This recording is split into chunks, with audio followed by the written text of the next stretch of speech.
Okay, in this video, I'm going to talk about the Classwork tab. So you can find Classwork up here at the top. So first one was Stream, the second one is here, Classwork. So since this class is brand new, nothing appears here. So this button is used to create a new document or assignment, whatever you still choose. The link here will take you to your calendar for assignment type things, and then class drive folder, if you have some documents already created for your class, we'll open that up in Google Drive. But I'm spending most of my time over here on the create button. So when you hit create, there are multiple options you have here. So you can create an assignment. Kami assignment is I have an add-on for an extension called Kami, which lets me annotate PDFs that have been turned in.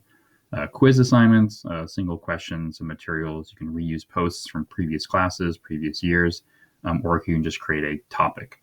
So we'll start up here at the top. So creating an assignment will take you to this screen, so you can title your assignment. So we'll just call this assignment 1. Then down here you can give the direction. So complete the following assignment. And down here at the bottom, you have add or create. So add will let you insert something from Google Drive, a link you want them to follow to, a file specifically, which just like before, when you make announcements, is almost the exact same thing as Google Drive, or you can insert a YouTube video. Create will pop up this menu here, and it'll let you create a new doc, slides, sheets, drawings, or forms to attach to this assignment. When you create these, they will be saved in your Google Drive. In class, there's a classroom folder, and then in the specific course, so in my case, first hour Algebra 2, there'll be a folder in there that'll hold these documents. Now, if I went to add, essentially, here, we'll create Google Doc. You'll see it'll create this, then it'll actually open me to it'll actually open a new tab that I can edit. So I can type questions in there. When you do that, you want to make sure you check what this drop down here says. So students can view file just means that they can only see the file. They can't type anything into it. With the drop down menu here, students can edit the file.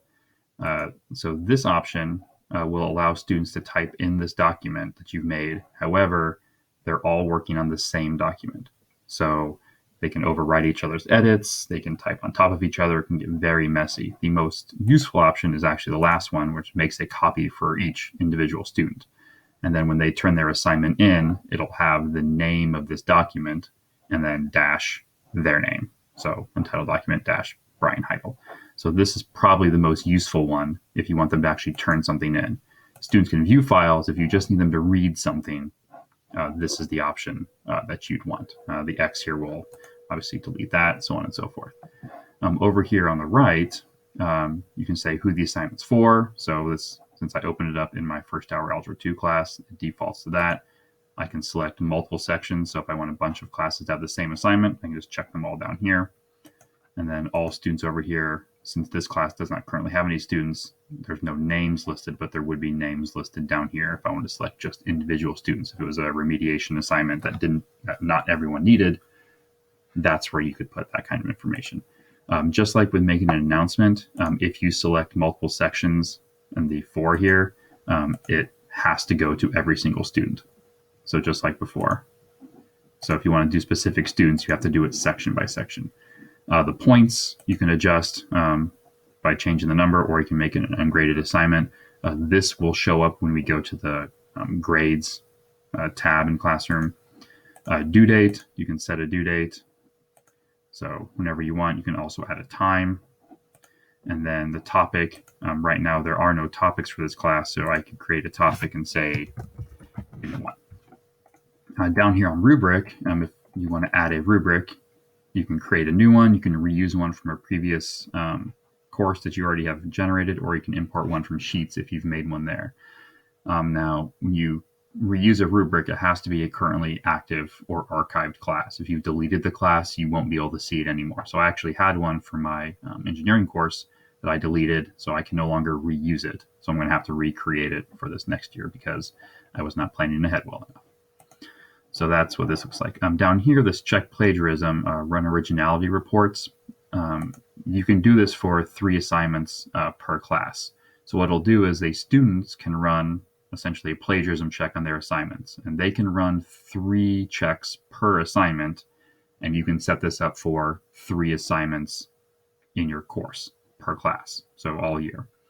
Now, it will, even if the students use their 3 up, it'll always run 1 from you at the end, or for you at the end when they submit the assignment. So the 3 that the students get are kind of like rough draft check to make sure they're not plagiarizing too much. And then the last one when they submit will tell you how much the originality that you can see. But that's making this assignment the information part. Up here, assign will assign it immediately. The drop-down arrow, assign is what's currently active. You can schedule it. You can save this if you're not ready or not finished with it yet, or you can just discard the draft, which deletes the assignment, which is what I'm going to do. So if you notice, it was grayed there and then it disappeared. So the next option, we'll skip this one because I'm not sure everyone has that one. Quiz assignment. Quizzes are a version of a Google form. So if you notice, it automatically creates a Google form down here for you. So same title, instructions. You don't necessarily have to add them because they'll see this link. Grade importing will automatically pull the grades into Classroom. So 1 response. So it essentially turns it like a quiz. You would expect 1 response per user, collects who turned it in, and only people with a WLCUSD11.org can actually answer this. This toggle here, the lock mode on Chromebooks, keeps students from opening other tabs or applications on their Chromebook while the quiz is active. So essentially locks them to finishing that quiz until they're done. So they can't change tabs up the top or anything like that. These things are still the same as they were before. Who gets the assignment? If it's a single section, which students in that section get the assignment? How many points you want it worth? Does it have a due date? So on and so forth. So that's where the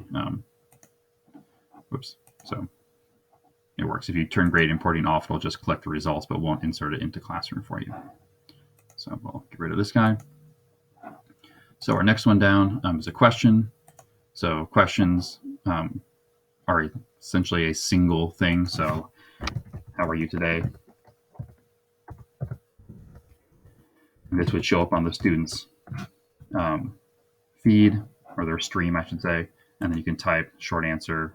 They can free response it, or multiple choice, and then it'll ask you for what options, good, bad, so on and so forth. So there's only 2 options for that. You can also add or create things that you want them, if you want them to read an article and write a short response to it, you could attach an article here, say, summarize the article, what is the main point of the article, and leave it as a short answer. So instead of having them type in a Google Doc, if it's just one single question, this is a good way to do it. And then once again, over here, you have all of these options, who it goes to, which students, points, due dates, topics.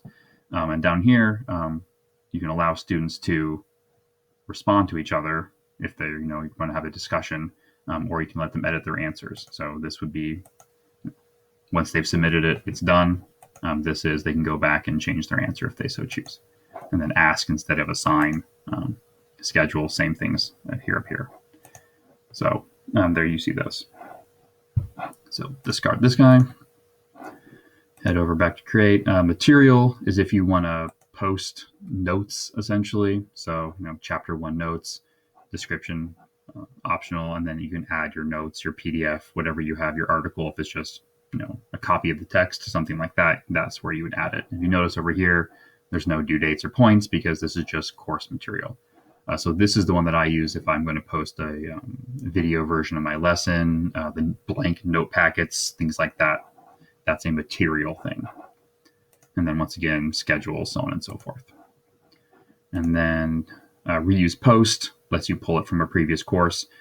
Topic just helps you keep organized. It doesn't actually take you to an assignment, but if you want to keep your things grouped, so unit 1, add, and then now you'll see unit 1. And when I go to create an assignment, if I go down here to topic, unit 1 automatically shows up. So I can help keep the students organized. Like, here's all the things that deal with unit 1, unit 2, unit 3.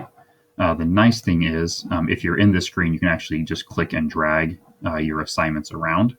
So what I'm actually going to do is I'll flip over to my course from last year, and you can see the full classwork tab here. So here's, I have the list of the topics, over here on the left. So oldest to newest, unit P, unit 1, so on and so forth. But you can click and drag the entire unit around if you need to reorder them. Because in this list, the newest thing appears at the top, unless you've dragged the order around on your own. So unit 5 thing, so I could move the semester 1 review packet into unit 5 if I so choose. And then, or I can move it back out and take it out of the topics. Oops, maybe I can't. So, yeah, so apparently to get it out of the topic, I'm going to have to edit it. And then over here in my topic drop down, I can select no topic and then save it, and it should pop it back up to the top. So here, if you see the triple dots here, I can rename the unit, I can delete the unit, so on and so forth. I can copy a link to the unit, I can move it down, move it obviously not up since it's the top unit currently sitting there. But if you don't want to manually order it, you can move down, and now it's below unit 4. But it moves down one at a time, so move up, puts it back at the top. On here, so these are assignments. That's the icon for assignment, and that's material. But you have similar options here. You can edit it, you can delete it, copy the link, move up in the individual list here. But just like before, I can drag things around in here if I want to change the order. So if you want to keep the oldest things at the bottom, newest things at the top, so on and so forth. So the one thing that we'll go back to the stream real quick is when you assign a due date, it will show up over here. Now, soon refers to about a week. So if you set something due out for more than a week, it won't show up in the upcoming. But if it's in the next couple of days, it'll show up here, and the students should be able to see the same thing as well. So if I go here to class drive, you can see what it will show me. Actually, you can't because it opens in a new tab. So, but if the class drive would hold all of these things in it. So if you click on each individual one, it'll drop it down. It'll show you the basic thing. So this was a link. 5 students turned it in. It's still assigned to 7. I did not give it a due date, so it says no due date here. If I go to edit it, you can see what it looks like here. So it's for all students, it's ungraded, so on and so forth. The X to close it out. So that's an example of what an assignment looks like. Materials look the same way, just has 2 attachments, the notes and the exercises. And same thing going down here. So this was when we started distance learning, and this we were in class, so that's why there's not a lot of assignments posted for the previous units. And then there's the video notes versions I did. But that's an example of what the Classwork stream has you. Classwork's kind of useful because it helps keep things organized. In the stream, it's just like a feed, so the newest things at the top. You can't really reorder them, so it's hard to keep things organized here because every time you post something, it drops to the top unless you want to hide it.